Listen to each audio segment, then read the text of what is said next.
Hello friends, welcome to SSC coaching centre. दोस्तों, आज के वीडियो हम देखेंगे लाभ हानि के क्वेश्चन जो कि बहुत इंपॉर्टेंट होते हैं। ठीक है, तो पूरा वीडियो देखिएगा। पहला प्रश्न है आपका, 150 अंडे बेचने पर 30 अंडों के विक्रय मूल्य के बराबर लाभ होता है, तो लाभ प्रतिशत कितना है। ट्रिक लिख दे रहा हूं भाई, यहां पे ट्रिक को नोट कर लेना। ट्रिक को नोट कर लेना कि आपको अगर लाभ प्रतिशत पूछ ले तो क्या करेंगे, एक्स वाई माइनस एक्स गुने 100। ये 100 गुने वाई क्या हो रहा है मुझे समझ में नहीं आ रहा। बहुत सारे बच्चे कहेंगे, मैं समझाता हूं क्या हो रहा है। एक्स की वैल्यू क्या, टोटल अंडे 150 है। 100 टोटल अंडे 150 बेचने पर 30 अंडों के विक्रय मूल्य के बराबर लाभ, यानी कि एक्स आपका 30 है, वाई आपका टोटल अंडे 150, तो एक्स कितना है आपका 30, वाई कितना है 150 में से माइनस कर दो 30 गुने कर दो 100। आंसर आया कि नहीं आया। 150 में से 30 जाएगा, 120 आएगा, गुने कर दो 100। 30 से 120 4 बार में कट जाएगा, 4 से 100 25 बार में कट जाएगा। आंसर आया या नहीं आया। किसका नहीं आया भाई, इतना इजी तो बता रहा हूं मैं। अब ये तो लाभ के लिए था, इतना फॉर्मूला लाभ के लिए। अब हानि के लिए अगर आ जाए तो क्या, मैं इधर आपको पहले ही लिख के बता दे रहा हूं कि अगर हानि प्रतिशत पूछ ले तो क्या करेंगे, एक्स वाई प्लस एक्स गुने 100। क्या अंतर है दोनों फॉर्मूलों में, लाभ वाले में माइनस है, यहां हानि वाले में यहां प्लस है। बात बाकी पूरा सेम करना है, तो कोई कठिन तो नहीं है ना। चलिए अब देखते हैं अगला सवाल।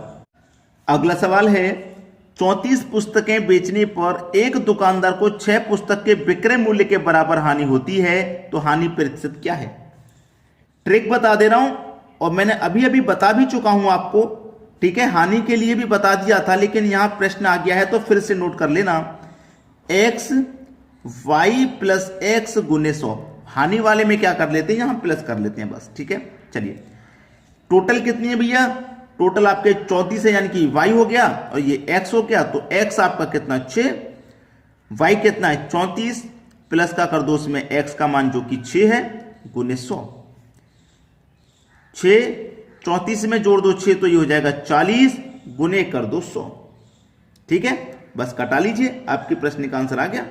ठीक है, चलिए यहां मैं कटाऊंगा, 20 से कट जाएगा 2 बार में, 20 से कट जाएगा ये 5 बार में, और 2 से कट जाएगा 6 3 बार में, 3 का मल्टीप्लाई कर दो 5 से, कितना आ जाएगा 15%। तो हानि क्या निकल के आई आपकी, 15% की हानि निकल के आई है। ये आपका बिल्कुल सही जवाब है। सभी को समझ में आ गया। चलिए अब देखते हैं अगला सवाल।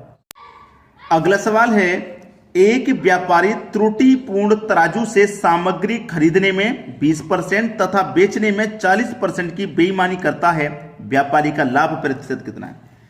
देखिए लाभ प्रतिशत पूछ रहा है ना, यहां पे एक फॉर्मूला होता है एक्स प्लस वाई प्लस का एक्स वाई बट्टे 100। इस फॉर्मूले को आप हमेशा नोट करना। ठीक है, पहले वाली वैल्यू एक्स, बाद वाली वैल्यू वाई होती है। 20% का क्या हो रहा है, फायदा कर रहा है ना वो, तो x आपका 20 हो जाएगा प्लस का, जो कि फायदा कर रहा है, और बेचने पर भी 10% की बेईमानी कर रहा है, यानी कि बेचने पर भी फायदा कर रहा है, तो y भी आपका फायदा हो जाएगा, प्लस का हो जाएगा 10। ठीक है, प्लस और प्लस, ये भी प्लस का ये भी प्लस का, तो प्लस प्लस प्लस होता है। x आपका 20 है, y आपका 10 है, बट्टे में 100 है। 2 जीरो से 2 जीरो ये कट जाएंगे, 2 का मल्टीप्लाई 1 से करेंगे तो 2, 20 और 10 30, 30 में जोड़ देंगे 2 तो कितना हो जाएगा 32। यानी कि जो लाभ है वो कितने का है भाई, लाभ है आपका 32% का। यही हो जाएगा आपका सही जवाब।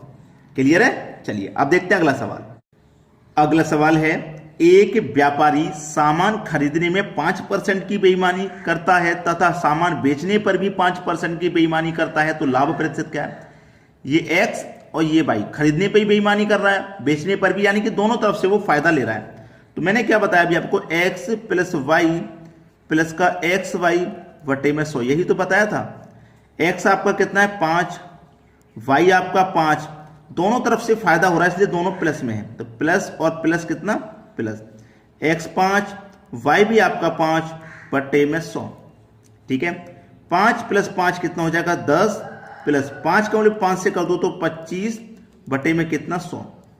ठीक है, अब यहां पे दो संख्या बाद दशमलव आ जाएगा, क्योंकि बटे में 2 जीरो है, तो 100 से मैं डिवाइड करूंगा 25 में तो 0.25 आ जाएगा। तो इसको क्या करना है, जोड़ देना, 10 में जोड़ देना है 0.25, तो ये कितना हो जाएगा 10.25, यही तो हो जाएगा। यानी कि इतने ही प्रतिशत काम को लाभ हो रहा है। क्या हो रहा है? इतने ही प्रतिशत का लाभ हो रहा है, और यही हमारा आंसर है भाई, यही हमारा आंसर है। क्लियर है? चलिए अब देखते हैं अगला सवाल। अगला सवाल है, एक बेईमान दुकानदार अपने सामान को क्रय मूल्य पर ही बेचने का दावा करता है, परंतु 1 किलो के स्थान पे 950 ग्राम ही तोलता है, तो लाभ प्रतिशत क्या है? इसके लिए जो मैं लिखवा रहा हूं, त्रुटि या लाभ। भाई वो क्या कर रहा है? कम तोल रहा है ना, तो अपना फायदा ही ले रहा है, त्रुटि कर रहा है तोलने में। तो इसके लिए क्या फॉर्मूला होता है? त्रुटि बटे में तोली गई माप जितना तोला गया है, और प्रतिशत के लिए गुने 100। अब देखो 1 किलो में क्या होता है? 1 किलो में 1000 ग्राम होते हैं, और वो क्या करता है? 950 ग्राम ही तोल रहा है। 1000 ग्राम के स्थान पर 950 ग्राम ही तो तोल रहा है, तो कितने की बेईमानी कर रहा है? वो 50 ग्राम की बेईमानी कर रहा है। ठीक है, तो त्रुटि कितने की कर रहा है? वो 50 ग्राम की। तोली गई माप कितनी है? 950 ग्राम, और गुने क्या कर देना आपको? 100 कर देना। ठीक है, 0 से 0 कट जाएगा। ठीक है, 5 एकम 5, 5 से कट जाएगा ये 19 बार में, और 19 से करूंगा मैं 100 से मल्टीप्लाई, तो 19 पंजे 95, 5 बचेगा, 5 ऊपर बटे में 19। ये आपका आंसर। 19 पंजे 95 कट गया, 100 में से 95 तक कट गया 5 बार, 5 बचेगा तो 5 में जाएगा नहीं, 5 ऊपर बटे में 19। यही है आपका सही जवाब। क्लियर? चलिए अब देखते हैं अगला सवाल। अगला सवाल है, एक व्यापारी क्रय मूल्य पर ही सामान बेचता है, परंतु गलत वाट का प्रयोग करके 25% लाभ कमाता है। वह 1 किलो के स्थान पर कितना तोलता है? त्रुटि या लाभ बराबर मैंने आपको बताया था कि त्रुटि, ठीक है, बटे में तोली गई माप गुने 100, यही तो मैंने बताया था। अब देखिएगा त्रुटि कितनी है, आपको नहीं पता ना कितनी है, नहीं पता तो उसे x मान लीजिए। त्रुटि या लाभ 25% का वो लाभ कमा रहा है ना, तो 25 यहां पे लिख लीजिए। ठीक है भाई, त्रुटि या लाभ कितने का कमा रहा है? 25 का कमा रहा है। त्रुटि कितनी कर रहा है? नहीं पता। तोली गई माप कितनी? नहीं पता। तो जो भी तोली गई माप होगी उसको हम क्या करेंगे? 1 किलो के स्थान पर तोला होगा ना उसे, 1 किलो यानी कि 1000 ग्राम में से उसे माइनस कर देंगे, और गुने में कितना? 100।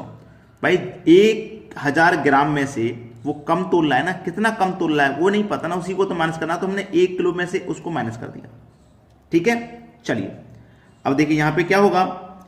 1000 माइनस x का मल्टीप्लाई 25 से हो जाएगा, ऐसे कर लो, चाहे यहां पे किसी को कटा के कर लीजिए। चलिए मैं कटा लेता हूं पहले इसको। अगर मैं कटाऊंगा तो 25 से कम 25, और 25 चौके 100 कट जाएगा, क्योंकि बराबर में था, कट गया। और 1000 माइनस x का मल्टीप्लाई मैं 1 से करूंगा तो ये 1000 माइनस x ही रहेगा, बराबर 4 का मल्टीप्लाई x से हो जाएगा ना, x मल्टीप्लाई 4, तो ये हो जाएगा 4x। ठीक है, अब देखो 1000 ये माइनस का x बराबर के इधर आके प्लस का x, तो 4x पहले से है, एक और x इधर आ जाएगा, तो ये 5x हो जाएगा कि नहीं? 5 से कट जाएगा 10 दो बार में, और 2 0 यानी कि 200। तो x का मान कितना आ गया भैया? 200 आ गया। x ही तो पता करना था कितने की त्रुटि है, कितना कम तोल रहा है? वो 200 ग्राम कम तोल रहा है। कितना कम तोल रहा है? 200 ग्राम। तो इसका मतलब वो तोलता कितना है भाई? 800 ग्राम ही तो तोल रहा है। ये आपका आंसर हो गया। उसने पूछा कि 1 किलो के स्थान पर कितना केजी तोलता है? 1 किलो के स्थान पर वो 800 ग्राम तोल रहा है, और बेईमानी कर रहा है 200 ग्राम की। लेकिन कितना तोल रहा है ये पूछा है ना, तोली गई माप पूछ रहा था, तो 800 ग्राम तोलता है। ये आपका आंसर हो गया। ठीक है, चलिए अब देखते हैं अगला सवाल। अगला सवाल है, 20% की दर से 2 वर्षों का प्राप्त चक्रवृद्धि ब्याज एवं साधारण ब्याज का अंतर कितना होगा यदि मूलधन 5000 रुपए है? 2 वर्ष का पूछे, याद रखना मैं जो नोट करवा रहा हूं, 2 वर्ष का कभी भी साधारण ब्याज और चक्रवृद्धि ब्याज का अंतर पूछ ले, अंतर मतलब डिफरेंस पूछ ले, तो क्या तरीका रहता है? PR का स्क्वायर बटे में 100 का स्क्वायर। ठीक है, इसको लगा देना, आंसर आ जाएगा। डिफरेंस पूछ रहा है ना, डिफरेंस। प्रिंसिपल मतलब 5000 रुपए प्रिंसिपल है, 5000 इंटू R का स्क्वायर। R रेट कितना है आपका? 20 है ना, 20 का स्क्वायर कर दो मतलब 40 हो जाएगा, वो 400 हो जाएगा, बटे में 100 का स्क्वायर करेंगे 10,000 हो जाएगा। 2 0 से 2 0 कटा देंगे आप, यहां पे भी 2 0 से 2 0 कटा देंगे, 50 का मल्टीप्लाई 4 से कर देंगे, तो डिफरेंस निकल के आ जाएगा 200 रुपए का। ठीक है, ये आपका आंसर हो गया। क्लियर है? तो ये कब के लिए था? 2 वर्ष के लिए था। अब देखेंगे 3 वर्ष के लिए, क्योंकि 2 वर्ष या 3 वर्ष यही पूछा जाता है एग्जाम में। ठीक है, चलिए अब देखते हैं अगला सवाल। अगला सवाल है 5,000 रुपए की राशि पर 10% की ब्याज की दर से 3 वर्ष का प्राप्त चक्रवृद्धि ब्याज एवं साधारण ब्याज का अंतर कितना होगा? अब बात आ गई 3 वर्ष की, तो 3 वर्ष के लिए क्या फॉर्मूला रहेगा? डिफरेंस तो निकालना है। डिफरेंस बराबर PR का स्क्वायर बटे में 100 का स्क्वायर। अभी आपने सीखा था 2 वर्ष के लिए इतना, तो 3 वर्ष के लिए भी इतना ही रहेगा, लेकिन 3 वर्ष के लिए पूरा निकालने के लिए उसमें क्या करना होता है? हमको 300 में जोड़ देते हैं R बटे में 100। ये अब 3 वर्ष का है, यहां तक निकालेंगे तो 2 वर्ष का रहता है, इतना और जोड़ देते हैं 300 प्लस R बटे 100, तो 3 वर्ष का हो गया। अब निकाल लो भैया डिफरेंस। प्रिंसिपल 5,000 है, रेट 10 का है, 10 का स्क्वायर करेंगे 100 हो जाएगा, 100 का स्क्वायर करेंगे 10,000 हो जाएगा, गुने 300 में जोड़ देंगे R, रेट जोड़ देंगे 10 का है तो 300 में 10 जोड़ देंगे तो 310 बटे में 100। 100 से 100 कट गया, 1 0 से 1 0 ये कट गया, 1 2 3 0 से 1 2 3 0 ये कट गए, 5 का और 31 का मल्टीप्लाई हो जाएगा, तो 5 एकम 5, 5 त्रिका 15, यानी कि 155 है सही जवाब। कितना भाई? 155। ये आपका बिल्कुल सही जवाब है। तो दोस्तों आज की वीडियो में इतना ही। वीडियो कैसा लगा कमेंट करके जरूर बताइएगा, और लाइक शेयर और कमेंट रुकना नहीं चाहिए। ठीक है दोस्तों, धन्यवाद।